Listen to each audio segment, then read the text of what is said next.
I'm going to talk about trust, and I'm going to start by reminding you of the standard views that people have about trust.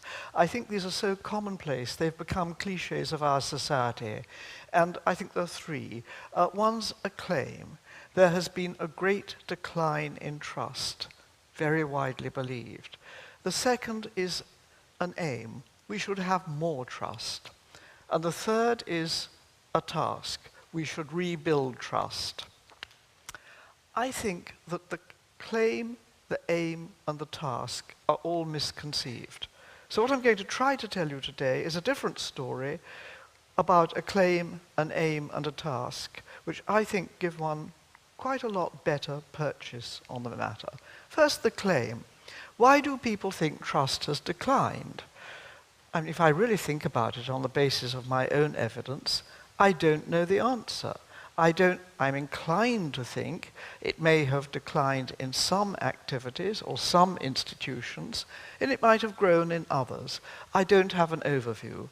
But of course, I can look at the opinion polls. And the opinion polls are supposedly the source of a belief that trust has declined. When you actually look at opinion polls across time, there's not much evidence for that. That's to say, the people who were mistrusted 20 years ago, principally journalists and politicians, are still mistrusted. And the people who were highly trusted 20 years ago are still rather highly trusted. Judges, nurses, the rest of us are in between.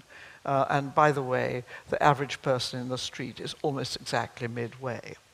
But is that good evidence? What opinion polls record is, of course, opinions. What else can they record? So they're looking at the generic attitudes that people report when you ask them certain questions. Do you trust politicians? Do you trust teachers?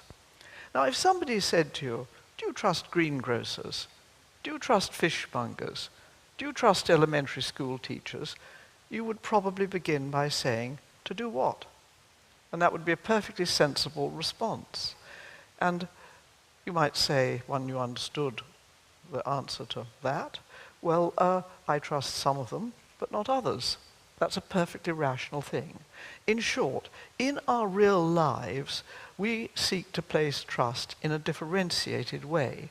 We don't make an assumption that the level of trust that we will have in every instance of a certain type of official or office holder or type of person is going to be uniform.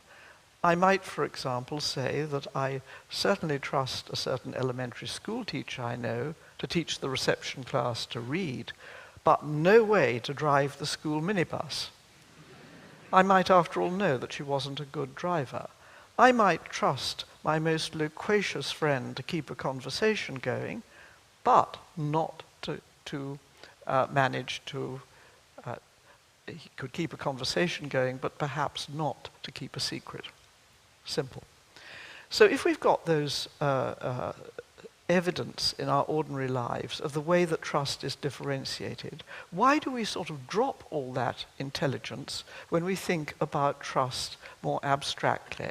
I think the polls are very bad guides to a level of trust that actually exists, because they try to obliterate the good judgment that goes into placing trust. Secondly, what about the aim?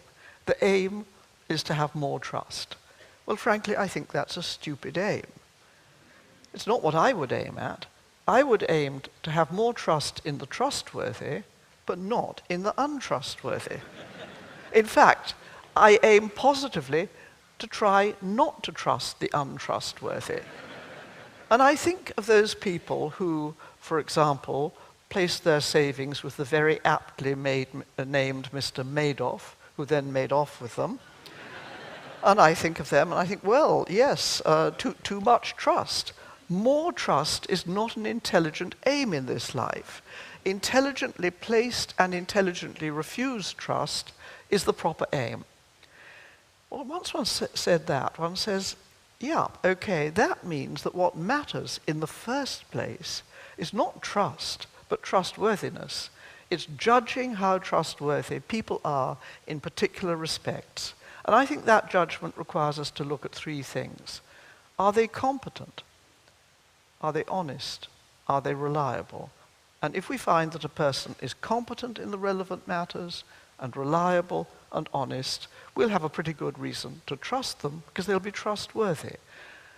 But if, on the other hand, they're unreliable, we might not. I have friends who are competent and honest, but I would not trust them to post a letter because they're forgetful. I have friends who are very confident they can do certain things, but I realize that they overestimate their own competence. And I'm very glad to say I don't think I have many friends who are competent and reliable, but extremely dishonest. If so, I haven't yet spotted it. But that's what we're looking for. Trustworthiness before trust. Trust is the response. Trustworthiness is what we have to judge. And of course, it's difficult. Across the last few decades, we tried to construct systems of accountability for all sorts of institutions and professionals and officials and so on that will make it easier for us to judge their trustworthiness. A lot of these systems have the converse effect. They don't work as they're supposed to.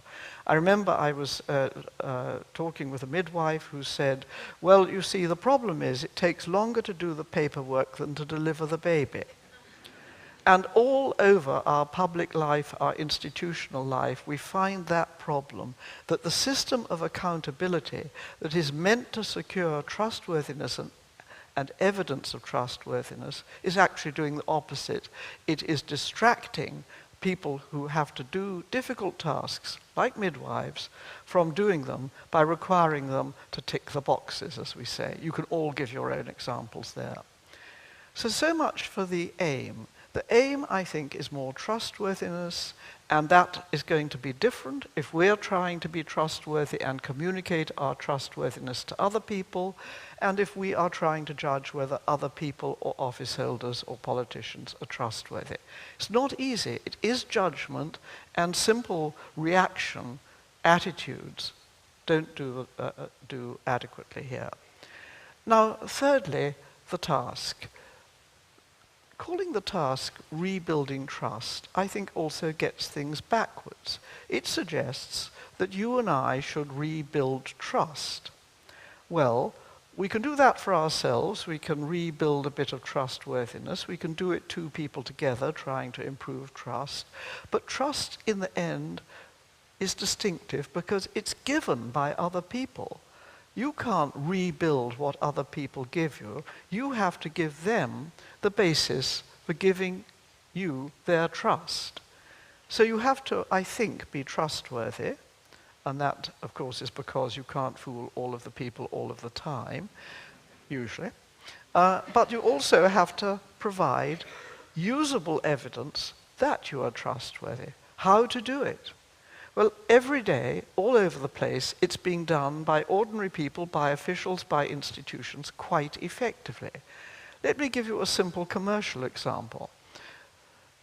The shop where I buy my socks says I may take them back. And if they don't ask any questions, they take them back and give me the money or give me the pair of socks of the color I wanted. That's super. I trust them because they have made themselves vulnerable to me. I think there's a big lesson in that. If you make yourself vulnerable to the other party, then that is very good evidence that you are trustworthy and you have confidence in what you are saying. So in the end, I think what we're aiming for is not very difficult to discern. It is relationships in which people are trustworthy and can judge when and how the other person is trustworthy. So the moral of all this is we need to think much less about trust, let alone about attitudes of trust detected or misdetected by opinion polls, much more about being trustworthy and how you give people adequate, useful, and simple evidence that you're trustworthy. Thanks.